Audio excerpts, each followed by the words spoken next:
Hello everyone. I know many of you use these videos to fall asleep, so before you drift off, I'd love it if you could leave a comment letting me know where you're listening from around the world. Also, don't forget to like and subscribe if you're enjoying this video. Story 1. I woke up to the sound of my phone buzzing on the nightstand, its screen illuminated with a new voicemail notification. Groggy and disoriented, I reached for it, thinking it might be a reminder or an important message. But when I unlocked the screen and saw the voicemail was from my own number, I froze. The timestamp showed that it had been recorded late last night, a time when I was definitely asleep. I didn't understand how this could be, how I could receive a voicemail from myself. Curious and a little apprehensive, I tapped on the voicemail to listen. At first, all I could hear was the faint sound of static, like the phone had been sitting in a pocket or bag, and then suddenly a voice broke through. It was mine, unmistakably so, but it sounded different. There was a desperation in the tone, something that I couldn't place. The voice on the message simply said, "Help me." That was it. No explanation, no context, just those two words hanging in the air, echoing in my ears long after the voicemail ended. I sat there in stunned silence, staring at the screen. I replayed the message over and over again, each time feeling a little more unsettled. How could this be possible? How could I have recorded a message when I was asleep? I remembered the night before vaguely. Nothing seemed out of the ordinary. I had gone to bed at my usual time and I hadn't been aware of anything unusual happening. Yet here was this message, clear as day, coming from my own phone, from my own voice. I couldn't make sense of it. The only explanation that I could come up with was that maybe I had done it without realizing, perhaps in some sort of sleepwalking state. But that theory didn't sit well with me. I had never sleepwalked in my life, and the tone in the voicemail was too clear, too specific to be the result of some sleep-driven act. It felt intentional, almost as if I were reaching out to myself for help. But why would I do that? Why would I leave a message like that for me? And why while I was asleep? I started to think about the possible scenarios. Maybe someone had accessed my phone while I was asleep, recording the message as some sort of prank or warning. But who would do that? Who would know how to do it without waking me? The idea of someone being in my room, close enough to access my phone without waking me, made my skin crawl. I glanced around the room, checking for any sign that anyone had been in there, anything out of place, but everything seemed normal. Nothing had been disturbed, nothing out of the ordinary. Still, the unease lingered, a sense of dread that I couldn't shake. I tried to calm myself down. It had to be some sort of glitch, I told myself. Maybe my phone had malfunctioned, or there was some weird mix-up with the voicemail system. But the more I thought about it, the less convincing that explanation seemed. I went over the details in my head again, how it had come from my own number, how clear the message was, and how real it felt. I couldn't find a rational explanation that made sense.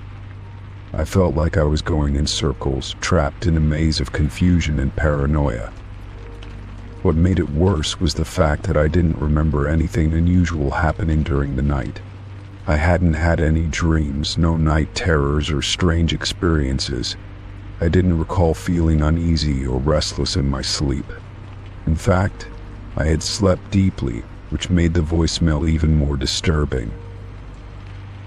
The idea that I could have recorded a message without any memory of it, or worse, that someone else had done it while I was asleep, was terrifying. I tried to distract myself, hoping that the message was just a glitch, hoping that I was overreacting. But as the hours passed, I couldn't get the words "help me" out of my mind. The more I thought about them, the more they seemed to haunt me. What did they mean? What was I trying to communicate to myself? I felt a growing sense of unease, as if something was hidden just beneath the surface, something I wasn't seeing or understanding. The thought that kept creeping into my mind was that perhaps I was in danger, that something was wrong but I couldn't yet perceive it. Maybe I had recorded the message because I was trying to warn myself about something I hadn't realized was happening. But what could it be? What was I trying to warn myself about? I had no answers, only questions that seemed to multiply the longer I thought about it. I considered calling a friend, asking if they had ever experienced anything like this, but who would believe me?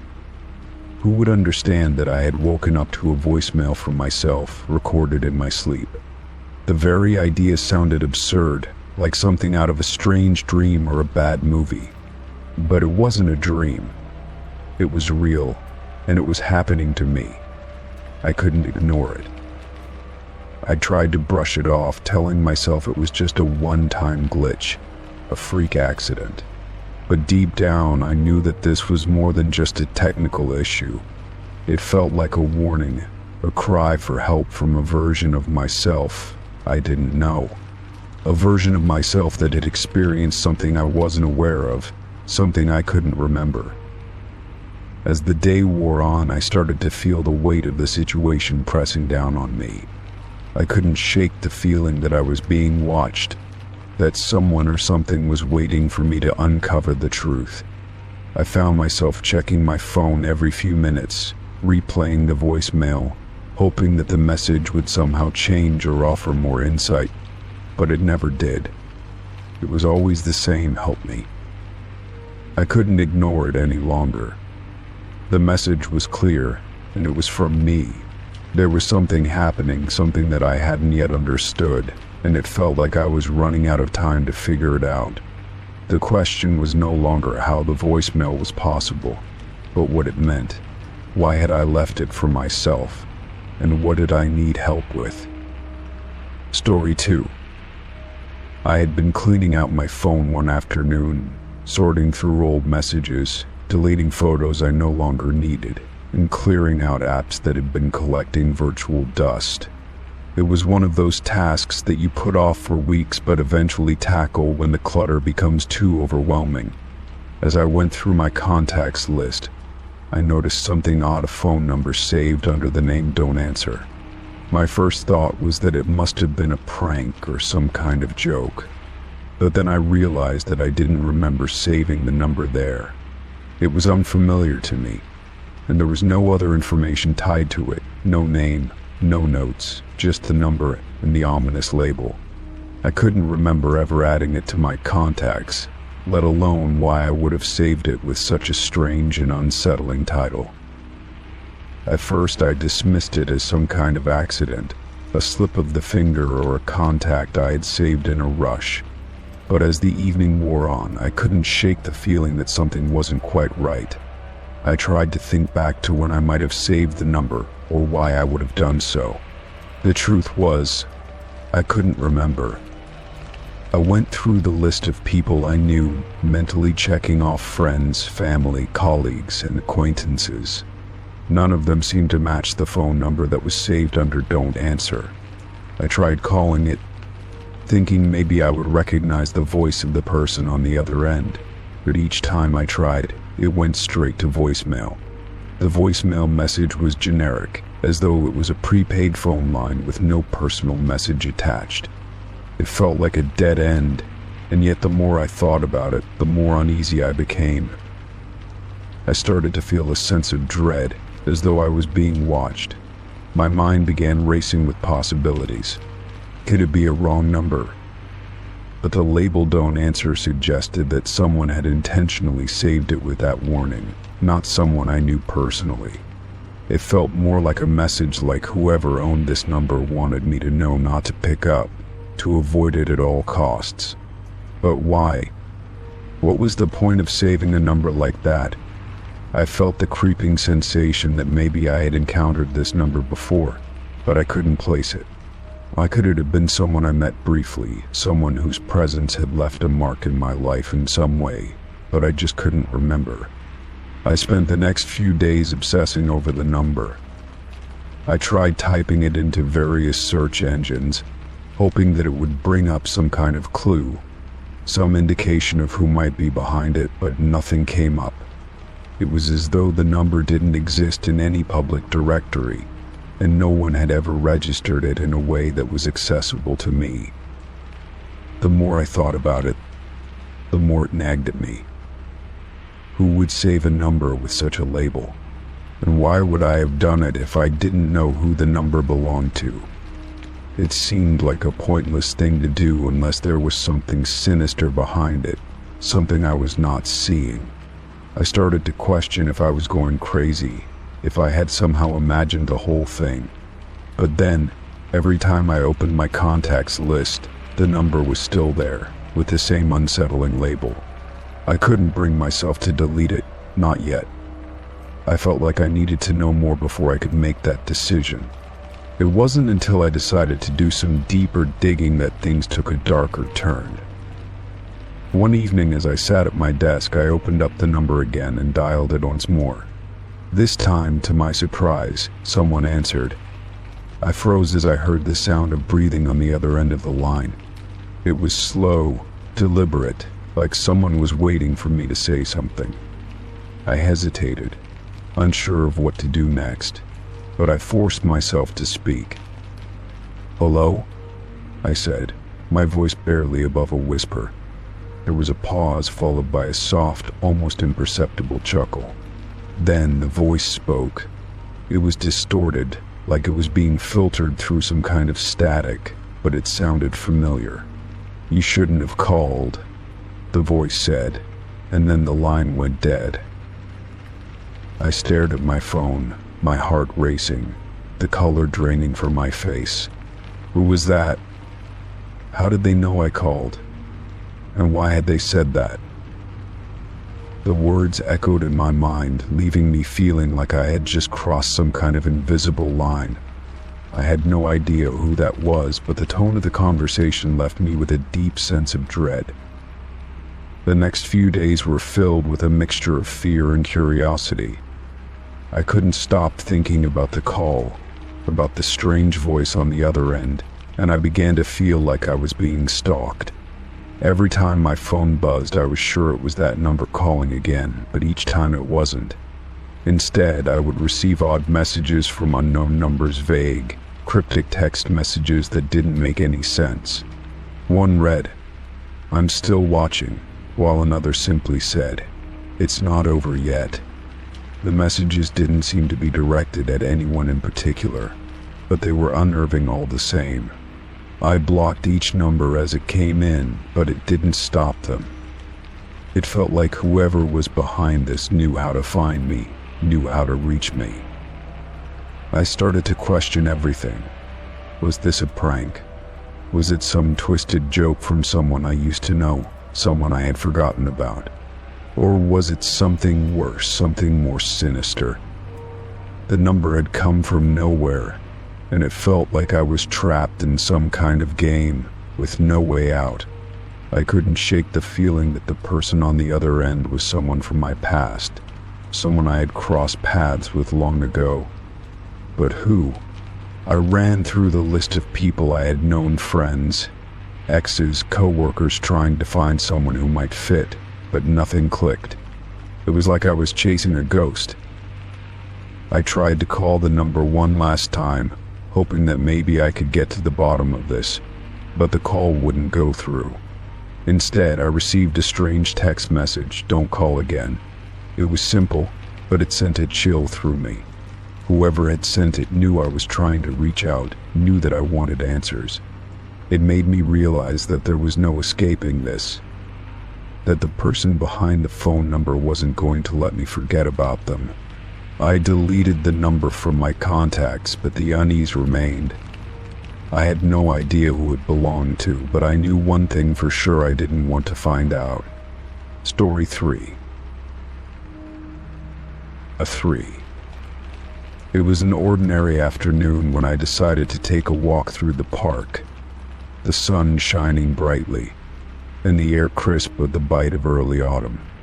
I was on a well-worn path I had walked countless times before, the one that looped around the small pond near my neighborhood. My thoughts wandered aimlessly as I strolled, lost in the quiet serenity of the day, when I noticed someone standing near the bench by the water's edge. They were dressed in a long, dark coat, and their face was partially obscured by a hood. Nothing about them seemed particularly out of place, yet something about their presence felt off. As I passed by, the person suddenly turned toward me and smiled. The smile was calm, almost too calm, and there was an intensity in their gaze that immediately put me on edge. I kept walking, pretending not to notice, but then the stranger spoke, their voice cutting through the quiet. "I've been waiting for you to come back," they said, their tone casual as if they were remarking on something we had both discussed before. I stopped in my tracks, my heart suddenly racing. The words seemed so familiar, but I couldn't place why. I had never seen this person before in my life. The idea that they knew me was absurd. I stared at them, unsure how to respond. My first instinct was to walk away quickly, but something kept me rooted to the spot, a mix of confusion and an odd feeling that maybe I had missed something important. "I'm sorry," I said, trying to keep my voice steady. "I think you must have me confused with someone else. I don't know who you are." My words felt stiff, as if I was talking to a stranger in a dream, where everything felt just a little too surreal. The stranger's smile never wavered, and they took a step closer, almost as if they hadn't heard me. "No," they replied, almost too calmly. "I know it's been a long time, but I've been waiting for you. You left, but I knew you'd come back eventually." Their eyes never left mine, and I felt a chill run down my spine. There was something unsettling in their certainty, as if they were not talking about just a physical return, but something deeper, something more profound. "I'm sorry," I repeated, my voice now more strained. "I really don't know what you're talking about. I've never seen you before." I turned to walk away, desperate to escape whatever strange situation I had found myself in. But the stranger reached out, lightly touching my arm. The touch was cold, like a shock of electricity that seemed to zap through me. "I'm not lying," they said softly, their grip tightening for a moment before they let go. "I've been waiting a long time. You'll remember soon enough." I felt my blood run cold. The words hung in the air, heavy with something I couldn't quite understand. I had no idea what they meant. My mind raced, trying to come up with a rational explanation, but nothing seemed to fit. It wasn't a prank. The stranger's expression was too serious, too certain. And the odd thing was, there was a strange familiarity in the back of my mind, like a faint echo of something I had long forgotten. I tried to shake the feeling, but it lingered, gnawing at me as I quickly turned and walked away, my steps quickening with every passing second. I glanced back over my shoulder, but the stranger was gone. The spot where they had stood was empty, the bench unoccupied. I looked around, half expecting them to still be there, watching me, but there was no sign of them. I couldn't explain it, and that made the encounter even more unsettling. It was as if they had evaporated into thin air, as though they had never existed at all. The rest of my walk felt like a blur. My mind was consumed by that strange encounter. Who were they? Why had they said that? And why did I feel like there was something I was supposed to remember, something crucial that was just out of reach? I tried to brush it off as a bizarre interaction, something that didn't make sense but would eventually fade from my memory. After all, it was just a stranger on the street. Right. But even as I tried to move past it, I couldn't shake the feeling that something about it was important. It was almost as if the person had been waiting for me specifically, and their words, "I've been waiting for you to come back," kept echoing in my mind. I couldn't help but think about it as the evening went on. The idea of coming back lingered in my thoughts. What if I had known them in some distant part of my life? What if I had been gone for years, only to return now when things had changed? It didn't make sense, and yet there was something in their eyes that told me they weren't lying. It was almost as if they had been waiting for something to happen, waiting for me. As the night grew darker, I sat in my living room, replaying the encounter over and over in my mind. The words, the tone, the way they had spoken, everything felt wrong, like I was missing a crucial piece of a puzzle I couldn't see. I tried to push the thoughts aside, but they wouldn't leave me.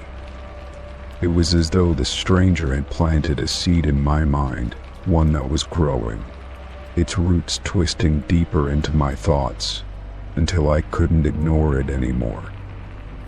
The next few days passed in a blur. I tried to go about my usual routine, but the memory of that stranger wouldn't fade. It kept creeping into my mind at odd moments when I was sitting at my desk at work, when I was walking down the street, when I was alone in bed at night. The words they had spoken to me haunted me, filling me with an anxiety I couldn't shake. "I've been waiting for you to come back." What did it mean? And why did it feel like there was more to it than I could remember? Then, a few days later, I received a strange message. It wasn't an email nor a phone call, but a letter. The handwriting was familiar, though I couldn't place it at first. It was brief, just a few words, but it sent a shiver down my spine when I read it. "I knew you'd be back soon. Don't forget, I'm still here, waiting for you." My heart pounded as I stared at the letter, its words sending a rush of unease through my chest. The handwriting, the message, it was too much like the encounter in the park. But how could that be? How could anyone know about it? I had barely told anyone about the strange meeting. It was as if the stranger had anticipated my every move, my every thought. Now, I wasn't just scared. I was beginning to feel like I had walked into something far bigger than I could understand. Something that had been waiting for me, and now that I had noticed it, I couldn't walk away. The past, whatever it was coming back, and I didn't know how to escape it. What if the stranger had been right? What if I had returned for a reason I didn't understand yet? The more I thought about it, the less sure I was about my life. Had I known this person before? Was I part of something I had forgotten? A chapter of my life I had closed and locked away? The questions piled up, each one more unsettling than the last, and I found myself wondering just how deep this mystery went, and whether I would ever be able to uncover the truth. Story 4. At first I thought it was just a weird coincidence. I had only recently moved into the new apartment, and the building was quiet, too quiet, really. I didn't know many of the neighbors yet, except for a few polite hellos in the hallway. The first time it happened, I had been lounging on the couch, reading a book, when I heard the knock. It was sharp and loud, echoing in the hallway just outside my door. I set the book down, confused, and stood up to answer. But by the time I reached the door, whoever had knocked was already gone. I paused, listening, but the hallway was silent. No footsteps, no sounds of someone running away, just complete stillness. I opened the door cautiously, scanning the area, but there was no one in sight. The hallway was empty. I stepped out for a moment, looking in both directions, but I didn't see anything unusual. No footprints on the carpet, no signs that anyone had been lingering nearby. I shrugged it off, assuming it was just a prank or maybe a neighbor playing a joke. But as the days went by, it started happening more frequently, almost every night. Each time, the knock would come when I least expected it, usually while I was relaxing or winding down for the evening. I'd hear that familiar sound at the door, quick and deliberate, almost as if someone was trying to get my attention. And every time, by the time I opened the door, the person knocking had vanished. It wasn't like they were running away quickly. It was more as though they were purposefully evading me. It became a ritual of sorts, this odd knocking, this momentary tension followed by an eerie emptiness. I couldn't explain it, and each night it felt more unsettling. The knocking wasn't loud enough to alarm anyone else in the building, but it was clear enough to be heard if you were close enough to the door. I started to wonder if I was just imagining it, but then it happened again, and this time it felt different. I had been watching a movie on my couch. The lights dimmed when I heard the knock. I froze for a moment, staring at the door as I tried to determine if I had really heard it. There was no mistaking it. Someone had knocked, and it was right there, on my door. I slowly stood up, feeling the familiar knot in my stomach. The same feeling of anticipation of something looming just outside my reach. This time I didn't rush to the door. Instead, I took a deep breath and waited, trying to listen for any other sounds. I didn't hear footsteps, nor did I hear anything that might indicate someone was still standing in the hallway. I carefully approached the door, hand on the handle, my heart pounding in my chest. I opened the door slowly, but once again, there was no one there. Just the empty hallway, lit dimly by the overhead lights. No sign of movement. I looked up and down the corridor, my mind racing, but there was nothing. By now I had become almost paranoid. Every night I would sit in my apartment, waiting for the knock to come. It was like an unspoken promise, a pattern that couldn't be ignored. The feeling of being watched was constant. It wasn't just the knocking anymore, it was the unsettling certainty that someone was out there, waiting. But I couldn't figure out who. Why would they knock and then run away? Was I supposed to chase them?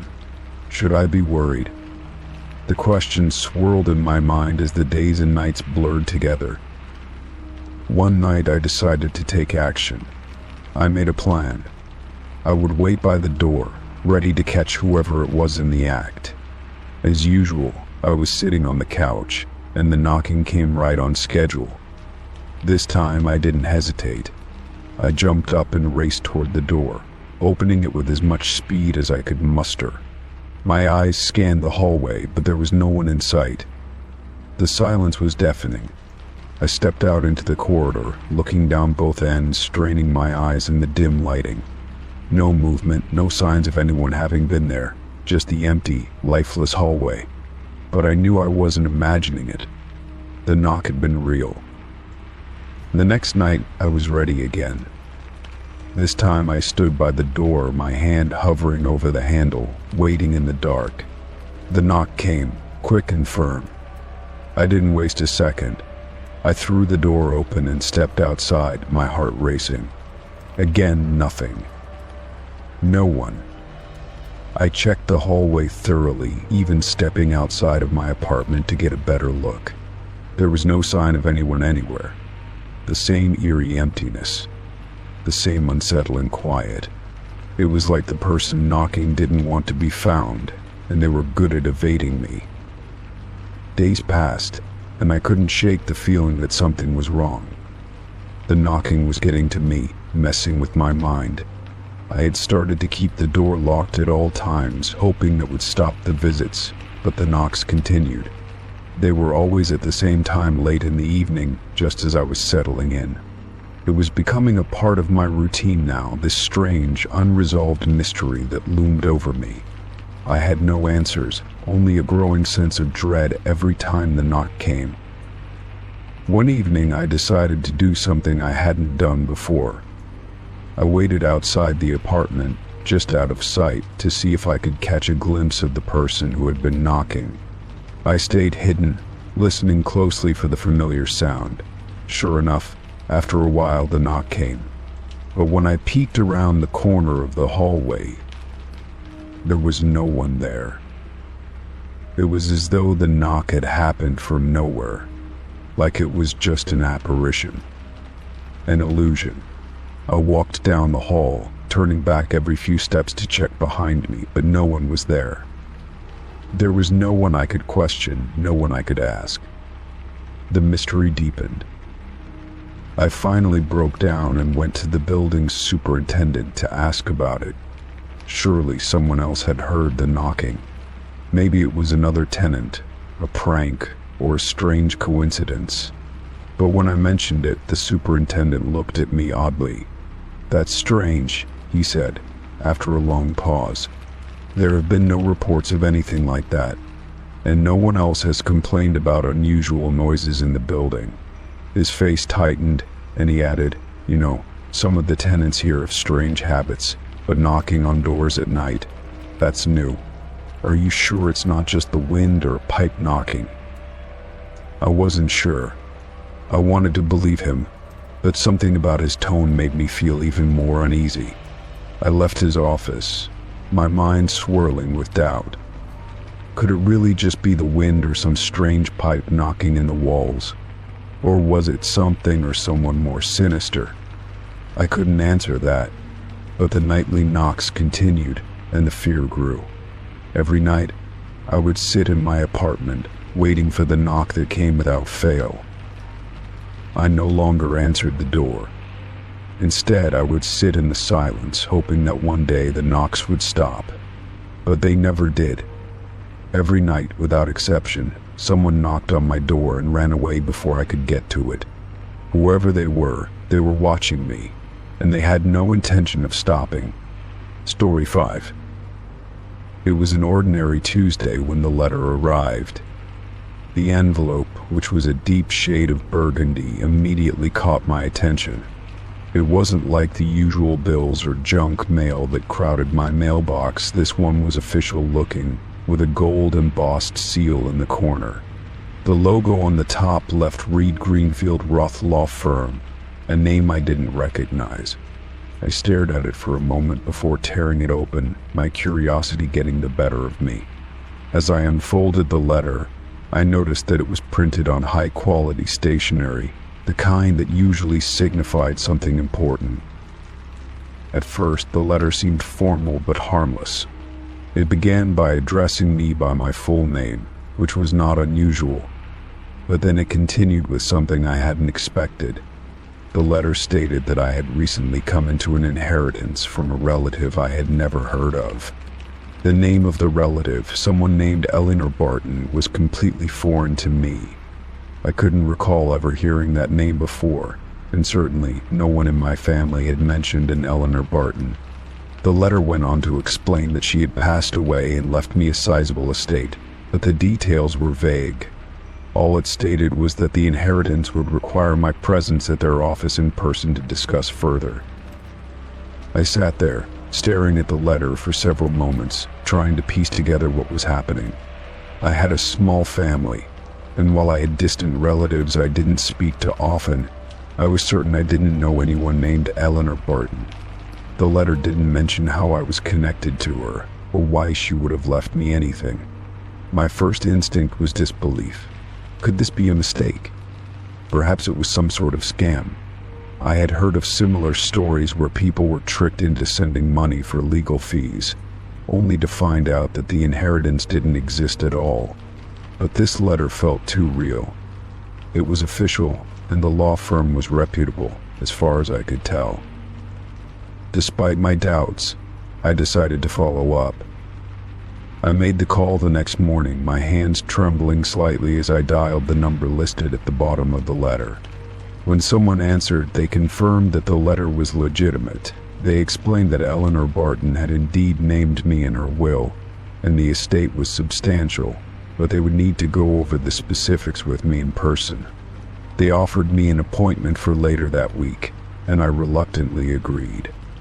As I hung up the phone, a wave of unease washed over me.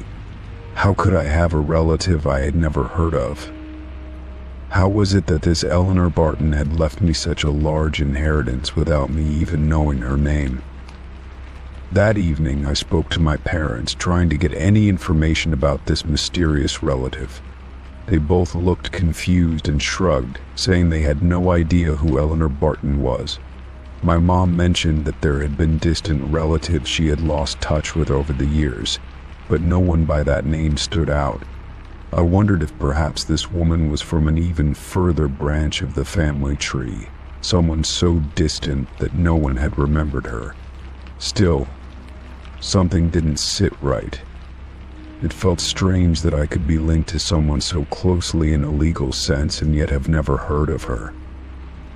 The next few days were filled with a mixture of skepticism and curiosity. I couldn't shake the feeling that I was being pulled into something I didn't fully understand. On the day of the meeting, I dressed in my best clothes and made my way to the law firm, my mind racing with questions. The building was an old, grand structure located in the heart of downtown, its marble floors and high ceilings giving it an air of prestige. I was led into a large conference room by a stern-looking receptionist, who offered me a glass of water before the lawyer entered. When the lawyer arrived, he introduced himself as Mr. Alexander Thornton. He was an older man, with a full head of silver hair and glasses perched at the edge of his nose. He was polite but didn't offer much in terms of warmth.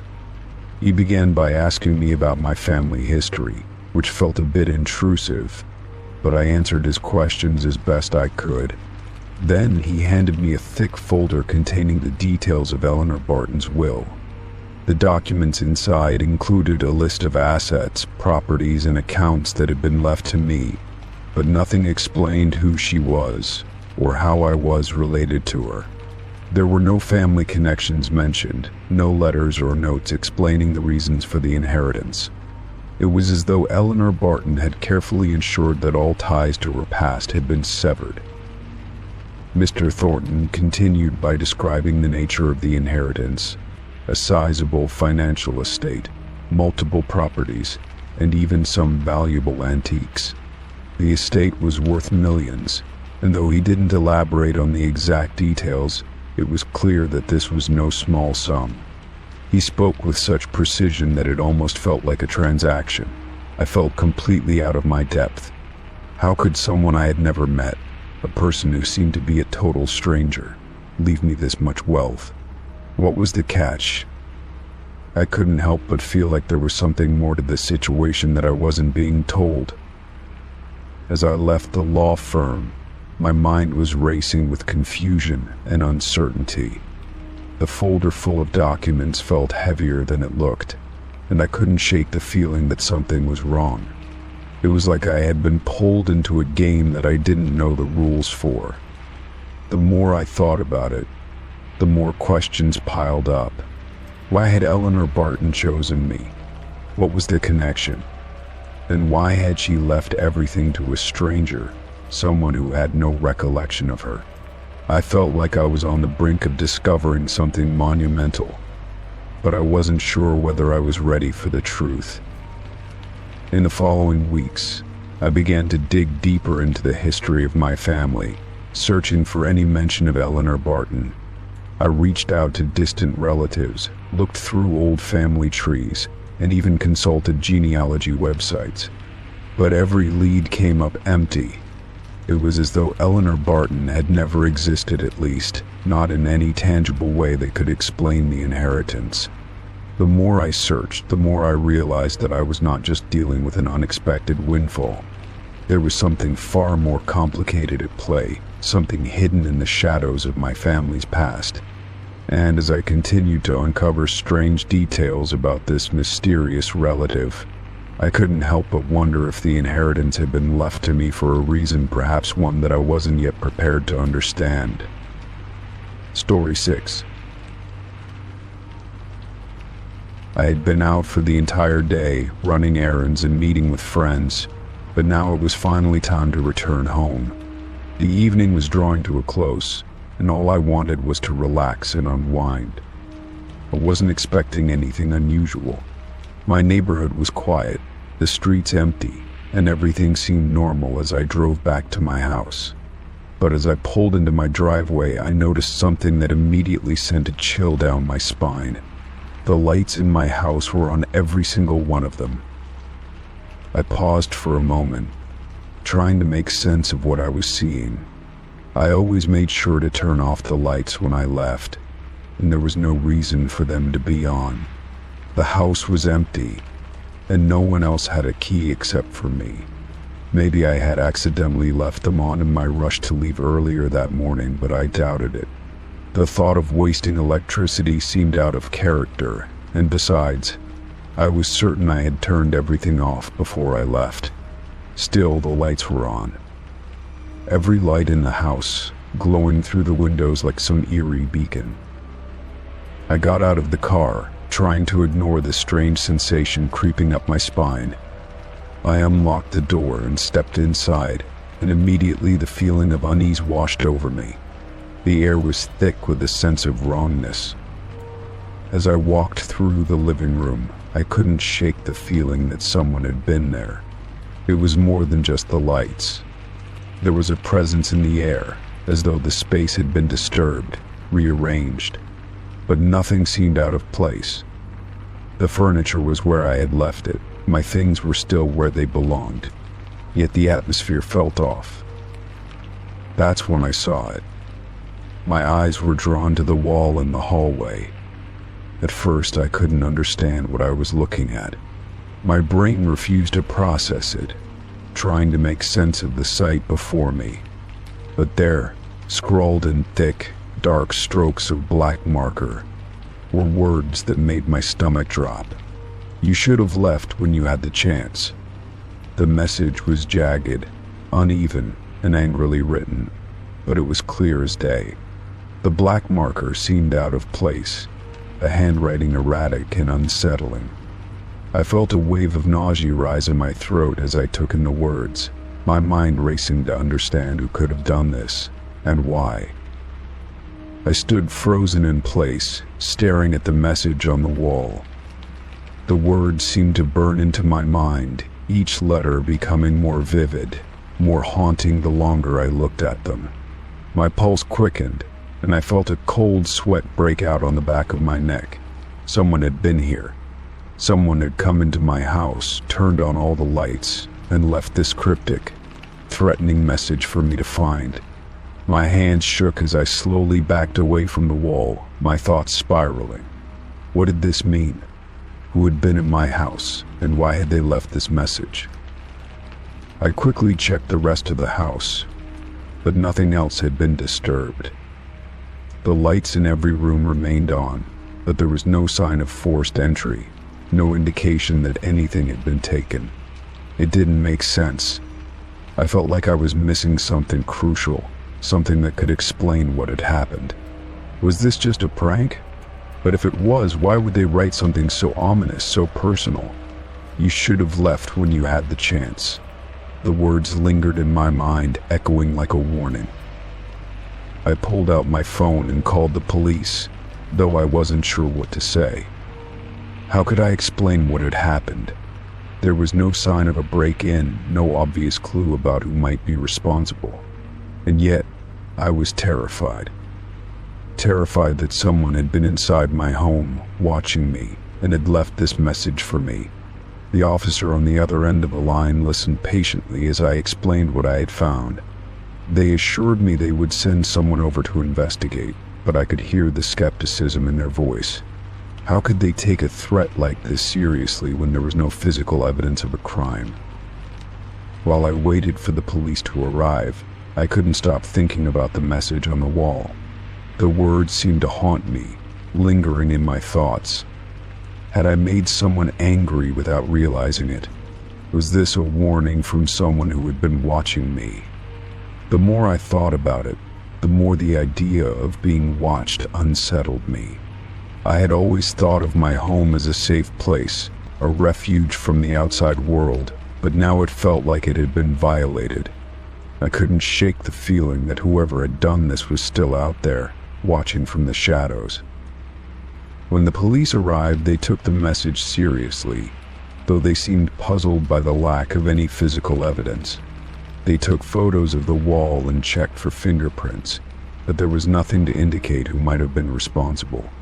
No one had entered through the windows or doors, the locks hadn't been tampered with. The officers suggested I may have been the victim of a prank, but I knew deep down that this wasn't just some childish joke. The words on the wall weren't a joke, they were a threat, and they were meant for me. After the officers left, I tried to carry on with my day, but the feeling of being unsafe lingered. I couldn't shake the feeling that someone was still out there, waiting for the right moment to strike. I locked every door and window, but it didn't bring me any comfort. I kept thinking about the message. It was as if someone knew something about me, something I didn't know. What did they mean by "you should have left when you had the chance"? What was I supposed to have done? What had I missed? I spent the next few days on edge, constantly checking the locks, constantly looking over my shoulder. The lights in my house were always on now, a constant reminder of what had happened. I couldn't bring myself to turn them off, afraid that if I did, I might be inviting something into the darkness. The message on the wall had changed everything. It had shattered the sense of security I once had. I started considering the possibility that someone had been watching me for a long time, waiting for the right opportunity to send this message. Maybe they had been in my house before. Maybe they had been inside without me knowing it. But why wait until now? Why leave this message when I was alone in the house? I felt like I was being dragged into something much bigger than myself, something I couldn't fully understand. As the days went by, I couldn't shake the feeling that something else was coming. The message on the wall wasn't just a random act, it was a warning. Whoever had written it wanted me to know that they had been watching me, that they knew things about me that I hadn't shared with anyone. The thought of it sent a cold shiver down my spine. What else did they know? And what would happen next? I had no answers, only the lingering feeling that I was being hunted, that I had somehow made myself a target. No matter how many times I told myself to relax, to ignore the fear, I couldn't. The words kept repeating in my mind like a song on loop. You should have left when you had the chance. It was a haunting phrase, a phrase that would never leave me, no matter how much I wanted it to. The message on the wall wasn't just a statement, it was a reminder. A reminder that I was not safe, that I hadn't been for a long time. Story 7. It started as a typical evening, scrolling through my social media feed, catching up on updates from friends and family. I wasn't expecting anything out of the ordinary, just the usual mix of pictures, memes, and news updates. But then, something caught my eye. It was a picture of me. I stopped scrolling, staring at the image on my screen. The photo was clear, taken in a candid moment, yet I didn't recognize the setting or the situation.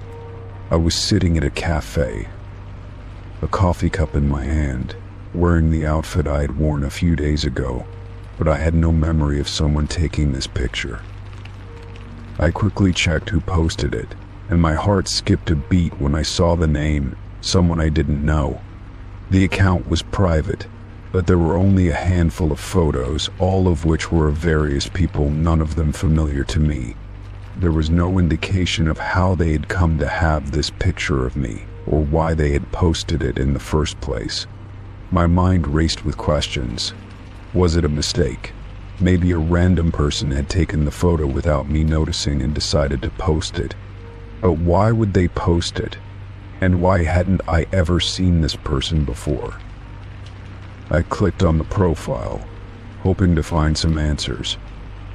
The account was sparse, with just a few photos and very little personal information. It was almost as if the account had been created for the sole purpose of posting that one picture of me. I scrolled through the posts, but there was nothing else of interest. It was just that one photo of me at the cafe. There were no comments or tags, just the image hanging out in the digital ether, as if it had always been there. I stared at it, my heart pounding in my chest, trying to piece together how this could have happened. I was certain I hadn't seen anyone take a picture of me at the cafe that day. I hadn't even noticed anyone nearby. How could this stranger have gotten such a personal shot of me without my knowing? I began to feel a deep sense of unease, as though I were being watched, as though someone had been following me without me realizing it. I thought back to the cafe visit. It had been a normal day. I went in, grabbed my coffee, sat by the window, and just zoned out for a while. There hadn't been anyone particularly close to me. and I hadn't seen anyone with a camera or a phone aimed in my direction. I never even suspected that someone could have been taking pictures of me. But the more I thought about it, the more the thought of a stranger silently observing me began to send chills down my spine. I tried to reach out to the person who posted the picture, but their account was private, and there was no way to directly contact them. I couldn't even send a message without them accepting my follow request, and I wasn't sure I wanted to make my presence known. It was as though this person wanted to remain hidden, like they were intentionally staying out of sight. I felt completely powerless, my privacy violated in a way that I didn't understand. Why had they posted it? What were they trying to tell me? The more I thought about it, the more it seemed like they wanted me to notice. But why? The next few days were filled with anxiety. Every time I checked my social media, I half expected to find more pictures, more clues that this person had been following me. I kept thinking about the photo, obsessing over the details. Was there something I missed? Was there a hidden message in the picture that I wasn't seeing? But the photo seemed normal. There was nothing unusual about it, except that it was a moment I had never known was captured. I went back to the cafe where the photo was taken, hoping to jog my memory or find something that might explain how this had happened. I sat in the same spot, ordering the same drink, but nothing felt familiar. I looked around, wondering if the person who had taken the photo was sitting nearby, but no one seemed out of place. It was just an ordinary day, just like the one in the photo. But nothing about it felt ordinary anymore. The nagging feeling that someone was watching me returned, stronger than ever. It wasn't long before the picture was taken down. One evening I logged into my account to check on it, but it was gone. The post had been deleted, and the profile itself seemed to have vanished. The account no longer appeared in my feed, as though it had never existed. It was like the whole thing had been a weird, inexplicable dream. But the memory of that picture, of being watched by someone I didn't know, stayed with me. Even though the account was gone, the sense of violation didn't disappear. I couldn't stop thinking about how they had managed to get that photo, and why they had felt the need to share it. It felt like I was caught in some kind of game and I had no idea what the rules were. I went through all the photos I had on my social media accounts, checking them carefully for anything that seemed out of place. I thought I might find a clue, some sign that I was being stalked or followed, but there was nothing. Everything looked normal, just me in various settings with friends at events at home. Nothing strange, nothing that indicated I had been under surveillance. But I still couldn't shake the feeling that I was being watched, that somehow, someone knew more about me than I knew about myself. I asked a few friends if they had ever seen the picture or knew anything about the mysterious account. They all looked at me as though I were crazy. They hadn't seen anything, and they didn't recognize the name of the person who posted it. It was like the account had been completely erased from existence. Still, I couldn't stop wondering who it was and why they had taken the photo. The idea that there was someone out there, someone who knew me but I didn't know them, made me feel vulnerable, exposed. After a while, I tried to push it out of my mind. I stopped checking my social medias obsessively, hoping that the whole thing would just fade away. But deep down, I knew it hadn't. The image of that picture, my face frozen in a moment I didn't remember, haunted me. It was like a shadow that lurked in the background of my life, waiting for the right moment to return. I didn't know what to make of it or if I would ever get an answer, but I couldn't shake the feeling that someone, somewhere was still out there watching me. Story 8. It started subtly at first. At night, when I was trying to fall asleep, I would hear faint footsteps in the hallway. At first, I convinced myself it was just the house settling, the old wooden floors creaking in the quiet of the night. but the sound was too consistent, too deliberate. It wasn't the random noise I had expected. It was rhythmic, like someone was walking through my house. The footsteps would echo down the hallway, the sound getting closer to my door. But whenever I opened it, there was no one there. The hall was empty, as it always had been. I couldn't explain it. I was living alone, so there was no logical reason for someone to be walking around in my house, especially when I knew I was the only one there. I tried to ignore it, but the footsteps became more frequent. Every night, without fail, I would hear them slow, steady steps, as though someone was pacing back and forth. The sound wasn't heavy or hurried, it was almost casual, like the person didn't have a care in the world. But there was no one. Each time I checked, I found nothing but silence in an empty hallway. I even tried locking all the doors and windows before bed, thinking maybe I had missed something, but the footsteps persisted. One evening, after hearing the footsteps again, I decided to try something different. I sat quietly in my living room, watching the hallway intently, waiting for the sound to start. I didn't move a muscle, hoping to catch a glimpse of whatever was causing it.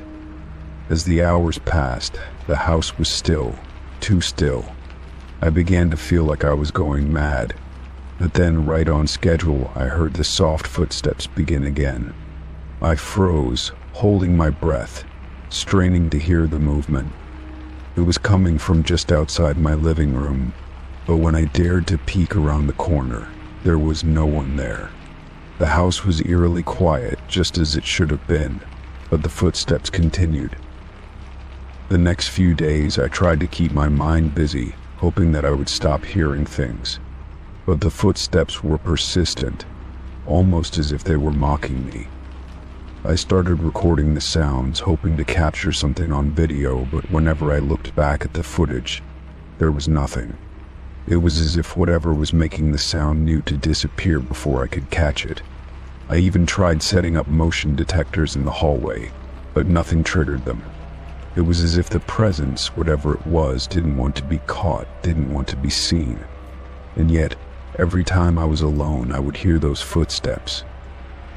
I started to feel like I was being watched, like something was silently observing me from the shadows. I couldn't shake the feeling that I was never truly alone, even when I was sure I was the only one in the house. I began leaving lights on, especially in the hallways, in an attempt to stave off the creeping sense of dread. But it didn't help. The footsteps were still there, haunting me, following me around the house, always just out of sight. I had no idea what to make of it, but the uncertainty was eating away at me. I tried talking to friends and family about it, but no one took me seriously. They all told me it was my imagination, that I was hearing things because I was stressed or overtired. But I knew what I was hearing. I knew I wasn't just imagining it. I began to question my own sanity, wondering if I was truly losing my mind. But deep down, I knew something was off.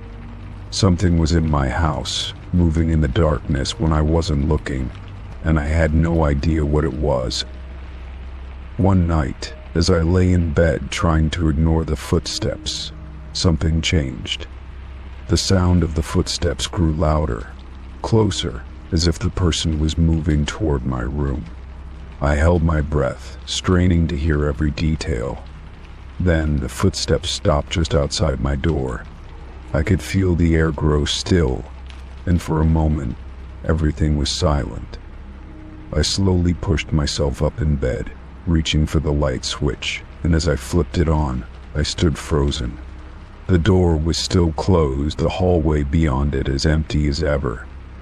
But I could feel it, the presence, lingering just beyond my reach, watching me.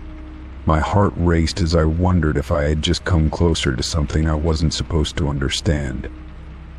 I decided to sleep with the door locked from that night on, but the footsteps never stopped. They became more insistent, more regular, like a daily routine I couldn't escape. I started researching my house, hoping for some clue that might explain the strange occurrences. I learned that the house was built over a century ago, but there was nothing about previous owners or strange events tied to it. The house seemed ordinary, with no apparent history of hauntings or unexplained phenomena. But something was happening, and it was happening to me. I tried to remain rational.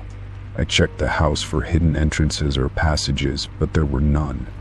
There were no signs of forced entry, no signs of anyone sneaking in, yet the footsteps continued. I began to feel a deep unease whenever I entered certain parts of the house. The hallway, where I most often heard the sounds, began to feel like a trap.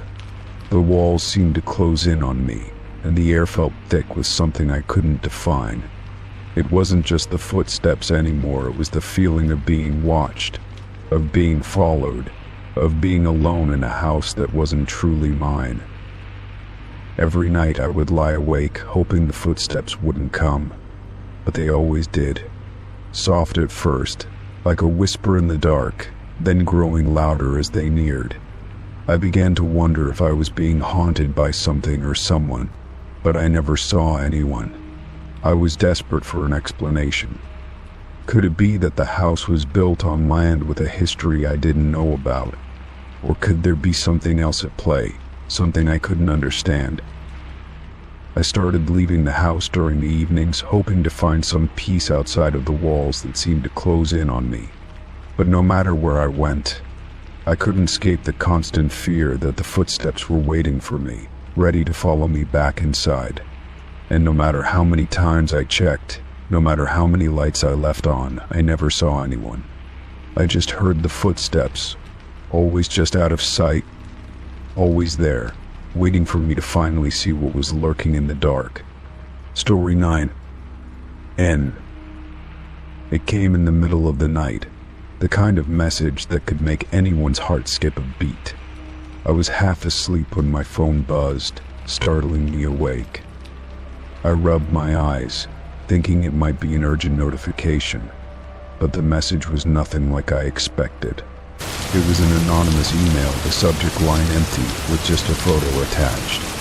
I clicked it open, not really knowing what to expect. When the image loaded,